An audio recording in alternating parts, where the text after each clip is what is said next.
नमस्कार। आज हम इंसानी फितरत की दो ऐसी कहानियों में गोता लगाएंगे जो बहुत ही दिलचस्प हैं और कभी-कभी तो हैरान भी कर देती हैं।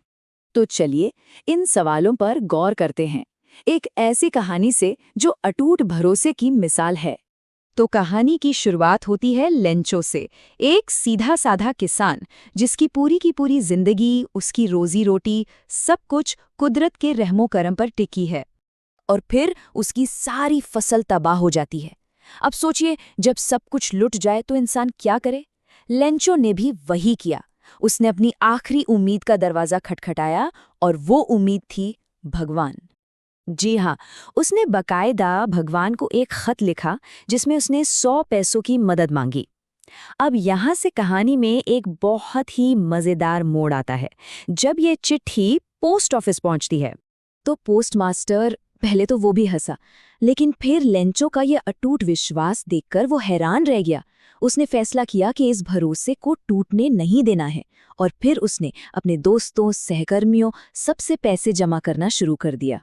पूरी कोशिश के बाद वो 70 पैसों जमा कर पाया। उसने पैसे लिफाफे में डाले और लेंचो को भेज दिए। और भेजने वाले के नाम की जगह क्या लिखा? सिर्फ भगवान। लेकिन कहानी का क्लाइमैक्स तो अब है।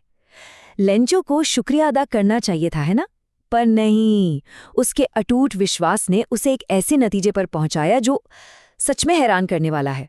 उसने उन्हीं लोगों को चोर बता दिया जिन्होंने उसकी मदद की थी। तो ये तो थी आस्था की कहानी।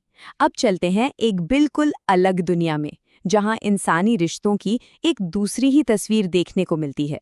ये कहानी है एक दर्जी की, लेकिन कोई ऐसा वैसा दर्जी नहीं, बल्कि अपनी हाथ की सफाई के लिए दूर दूर तक मशहूर, मतलब चोरी और धोखेबाजी का उस्ताद। अब एक दिन एक बड़ा व्यापारी, जिसे अपने आप पर, अपनी होशियारी पर बड़ा घमंड था, उसने शर्त लगा ली। शर्त ये थी कि ये दर्जी उसे कभी धोखा नहीं दे सकता, उससे कुछ चुरा ही नहीं सकता। तो दर्जी का तरीका क्या था? कोई जोर जबरदस्ती नहीं। उसने तो बस व्यापारी की खूब आवभगत की, उसकी तारीफों के पुल बांधे और फिर उसे मजेदार किस्से कहानियों में ऐसा उलझाया कि व्यापारी सब भूल गया। और नतीजा?